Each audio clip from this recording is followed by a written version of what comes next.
Have you dug out yet? Well, it's going to be a while. Just ask the people in Fall River and other places, the city of Boston, mid-central Massachusetts, where they got 3 feet. Yeah, it's going to be a while. Welcome in. Welcome to my state of mind. I am Dan York. Now, the last 2 nights, I have not been contemporary with the day because, you know, we were all hands on deck here at channels 12 and 64 and MyRI TV, and the influence and the technical responsibilities and all that kind of stuff. We're all in live news coverage, which from a production standpoint kind of affects the way we put our program together. So we stepped aside and offered you some previously and or newly recorded programs. In fact, the Sean Daly Show was kind of nice to spend a half hour talking about his career and retirement, and we've got thoughts from people on that on your state of mind. But we're back here tonight. We're going to do something different, and I'll explain that to you coming up. In the meantime, let us go to the rundown.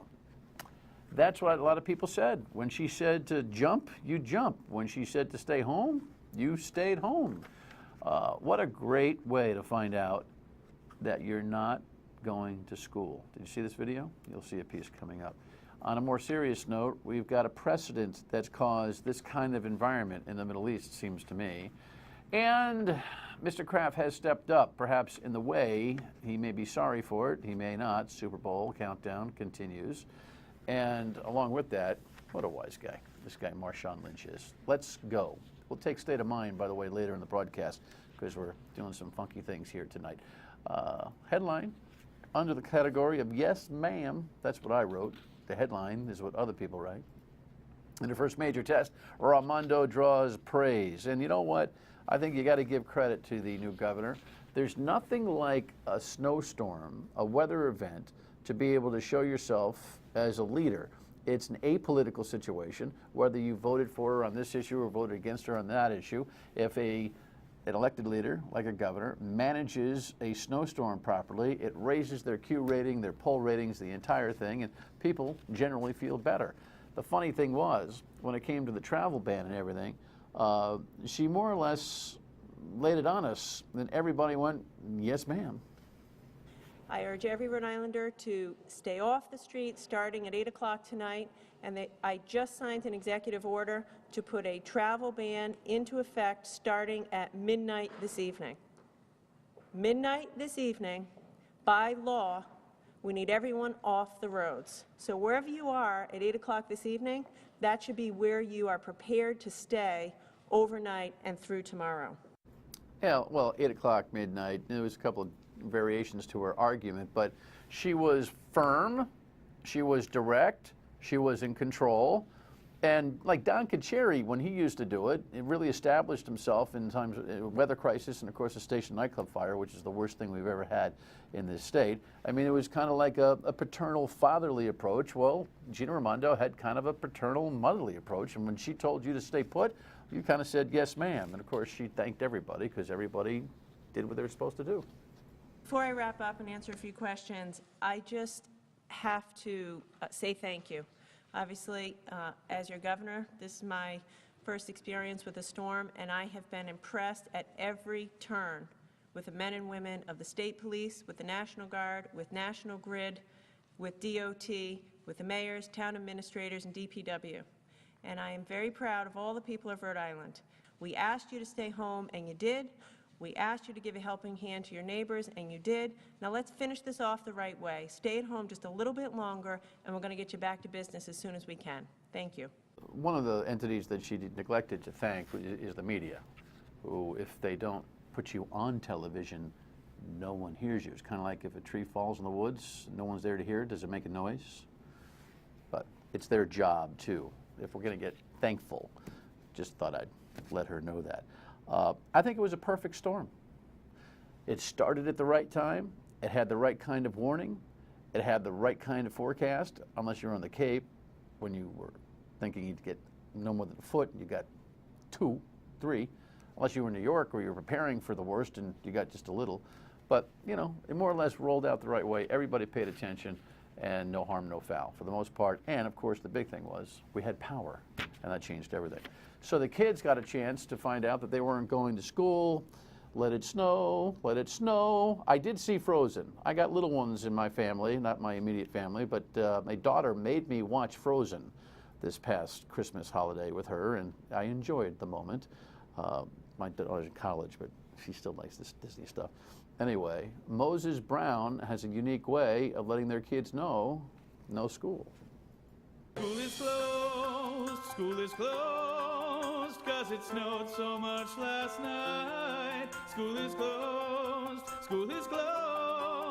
so stay at home and sit tight. Stay inside or go out and play. Gonna grab my sled. The cold never bothered me anyway. I'd love to get these guys in. What a great great environment for education at Moses Brown. Now look, you pay through the nose for it, a lot of you were saying, but you want to know why people do? Matt Glendenning is the head of school, and he's the actor there. He's not singing. According to the Projo story by Alicia Pina, Justin Peters is the voice, and the whole idea was Adam Olin, who is the spokesperson and one of the administrators there. They actually made that video not in a moment's notice, but they started it a couple of weeks ago, given the season. It's great stuff. Go to their website on YouTube, and you can see the whole thing, and you'll be singing, "Let it snow, school is closed," because once you start singing that Frozen stuff, it just sticks. On a much more serious note, going to international news here, a hostage trade, CNN.com shows you that Jordan says it would swap a terrorist for ISIS. Here's CBS's coverage of that. The last threat to kill Kenji Goto showed him holding a photo of another ISIS hostage, Muaz al-Qasaespa, a Jordanian fighter pilot whose plane crashed in Syria during a bombing raid last month.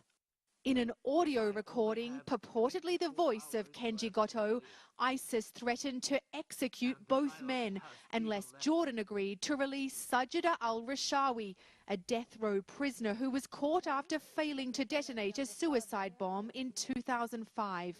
This is the first time ISIS has publicly demanded a ransom and then a prisoner swap.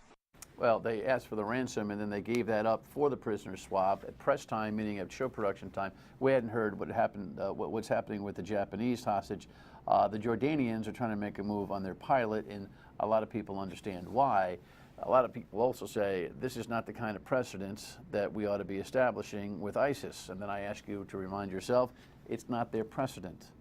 If you remember 5 Taliban members for Sergeant Bo Bergdahl, guess who did that? Our president set the precedent. Next item. Mr. Kraft steps up. Yes, he does. So we got Deflategate and all of that.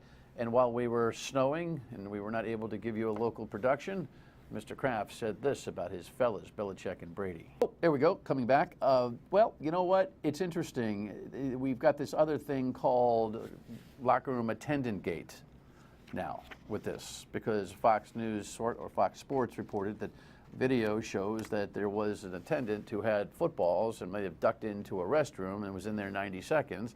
The question is, can he deflate balls in 90 seconds? I've seen some actual stuff online where folks have simulated how fast it takes to deflate a ball. It goes like this, psst, psst, psst, with the needle. Psst, psst, psst, psst. Could it, had this been going on for long? Who knows? The investigation is not going to bear out until after the Super Bowl. You just hope, if you're a Patriots fan, and if you're an NFL fan, and if you're a fan of integrity in general, that this thing doesn't come back to the locker room attendant. Nobody's getting anywhere near those footballs for the Super Bowl, though. Alrighty, let's, and by the way, the other thing is, Jess said in our pre-production meeting, and the other thing to ask is, who cares? I know a guy who doesn't care. This guy's a wise guy. And he's got to be one of the toughest running backs I've ever seen on the NFL gridiron. But when Marshawn Lynch had to show up, because they have to, unless they get fined, these star players who need to be available to the media on their big media day, well, this is what he said. Hey, I'm just here so I don't get fined, so y'all can sit here and ask me all the questions y'all want to. I'm going to answer with the same answer, so y'all can shoot if y'all please. I'm here so I won't get fined. I'm here so I won't get fined. I'm here so I won't get fined. I'm here so I won't get fined. I'm here so I won't get fined. I'm just here so I won't get fined. I'm just here so I won't get fined. I'm just here so I won't get fined. I'm just here so I won't get fined. Hey, I'm just here so I won't get fined. Hey, I'm just here so I won't get fined.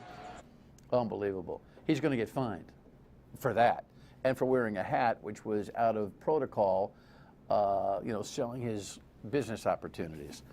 Great player. The league's going to fine him. And you know what? They should. I'm not a big Seahawk guy anyway. When we come back, we're going to take a look at how you can help in the snow and beyond. Stay with us.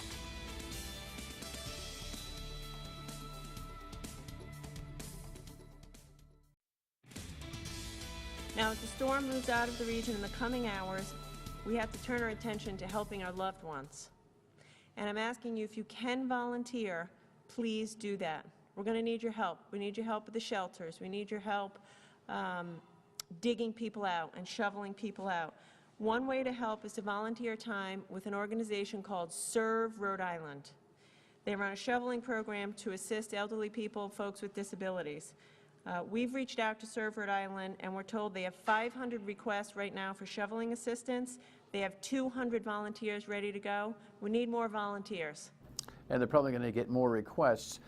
We talked with Serve Rhode Island last winter. Bernie Boudreau was my guest, and I thought it would be timely to revisit that for the balance of the show. We'll come back to finish off the broadcast, but this was our conversation with Serve RI, which serves RI.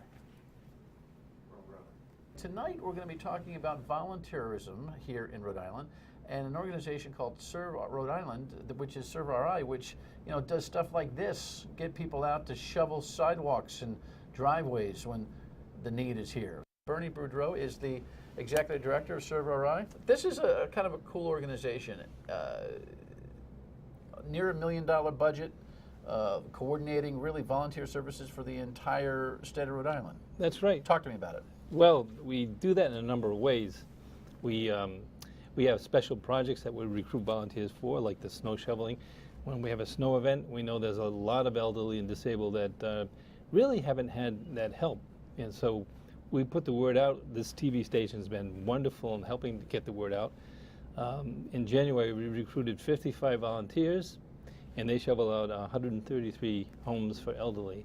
And people were very grateful for that. So we're going to try to keep that going by having a community corps, we're going to call it, and of people who are on the ready to kind of do that. So you have 55 volunteers for 130 folks. So what happens? Folks kind of let you know they are of need? And what they do. You keep a roster of that? That's right. They call United Way 211 to say that I need some help. And we put all that up on a Google Doc, right? So we can look at the document. We can see the residents who want help. And then we're recruiting volunteers. So that comes through our website. They go to our website and they sign up. We ask for a photo ID, and we do a quick background check.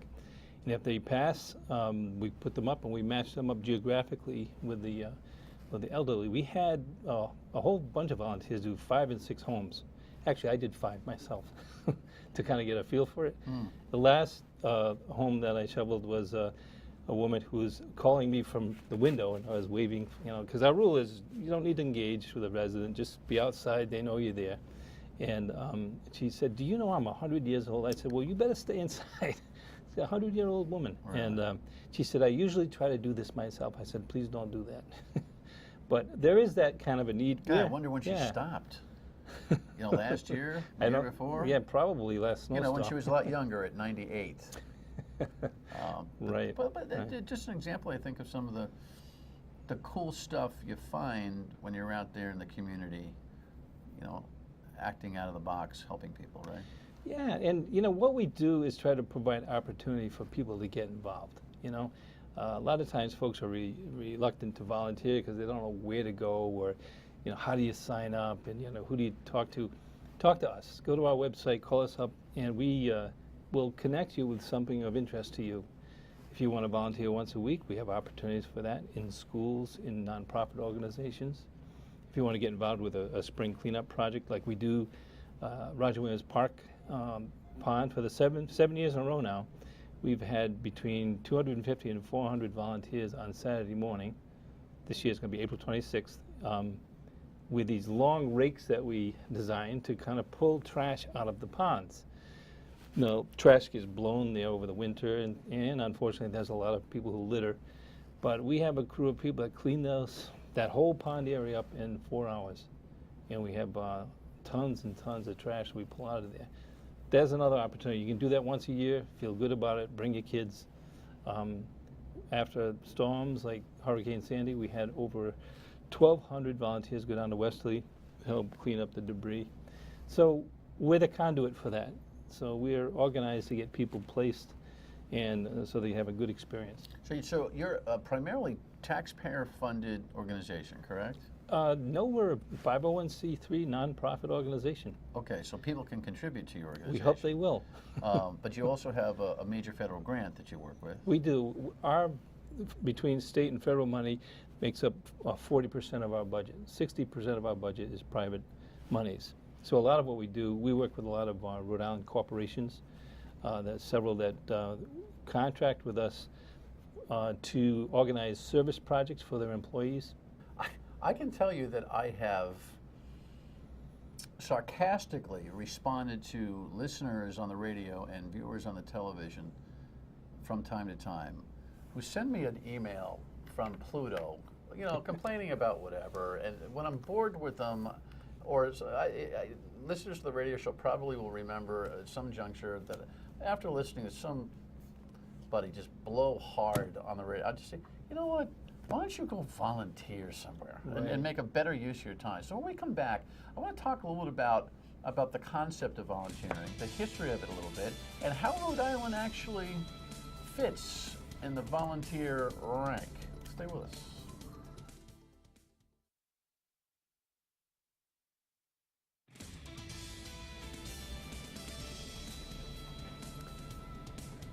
Some of the volunteering that went on recently at a local school on Martin Luther King Jr. Day. Bernie Boudreau is with us. His Serve Rhode Island is his organization, executive director, and it really is kind of the center place for all that is volunteer in Rhode Island. And there are all kinds of volunteer jobs if you want to volunteer. Some people have a career as an engineer, and what they would like to do is sort food at the food bank. They don't want to do the engineering work anymore. But other people retired want to use their skills, particularly in management, finance, human resources, in a nonprofit that can use their help. So we actually developed a skills-based volunteer program where it's almost like a professional outplacement process where we interview candidates for particular jobs in nonprofits. And these jobs might be 10 hours a week or maybe one 40-hour project, start to finish. And we recruit for these jobs and talk to people and make sure we match the expectations of the volunteer with the expectations of the nonprofit.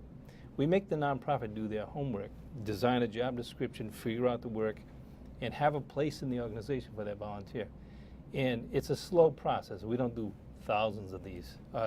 We're starting off trying to develop this because there are a lot of people that want to contribute. This concept of volunteering is not just, grandma's sidewalk. Right. It's not just redoing a house and painting. It's those things, of course, Right. and that's what you think of in a lot of ways. But it can be a very, very high-skilled expertise type of thing. So anybody's on the couch watching this thing going, son of a gun. I am pretty good at computer technology. I am pretty good at accounting. I am pretty good at this, at that, I'll let them know about a skill set that I have as opposed to just heavy lifting somewhere. Exactly. Right? Yeah. More and more that's needed. And then the nonprofit community, they can't pay for everything. There's not the same kind of charitable money and grants that used to be. So nonprofits have to get creative in terms of using volunteer talent. And that means you might need 4 volunteers to do the job of 1 full-time person. But they're making that adjustment. And I think it's a wise move because you're getting people with a great deal of experience and background, lifetimes of experience. And the wiser nonprofits, that's what I like to say, are using this talent.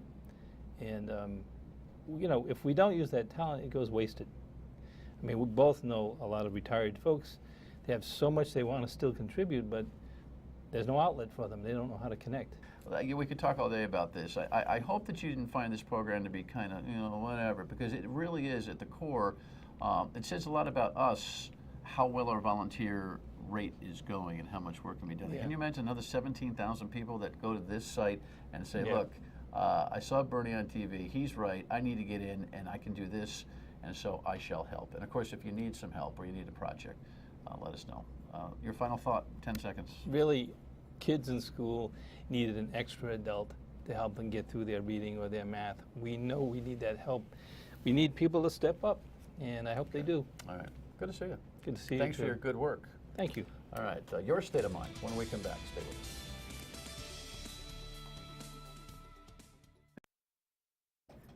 One more thing back here now for tonight's Wednesday broadcast. You should volunteer.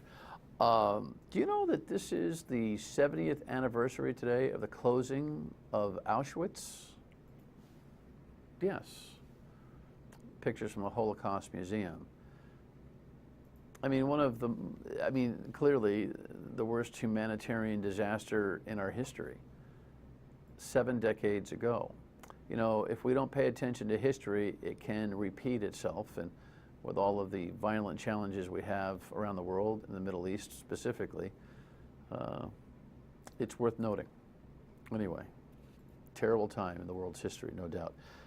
Your state of mind is important to us. This is how you get in touch with us. Call us, email us, tweet, Facebook post. What do we got here? A post? Yes. I always thought of Sean Daly as cartoonish. Bill reacting on Facebook to Sean Daly's show last night, retiring after 42 years. Well, Sean would have a response for that, and that would be that every news story needed to be correct and needed to be memorable. And one person's memorable might be another person's cartoonish. You know what? He left an indelible signature on journalism around here, and that comes with the territory. People see it different ways. You have a great night. See you on the radio tomorrow at noon on WPRO. Thanks for watching.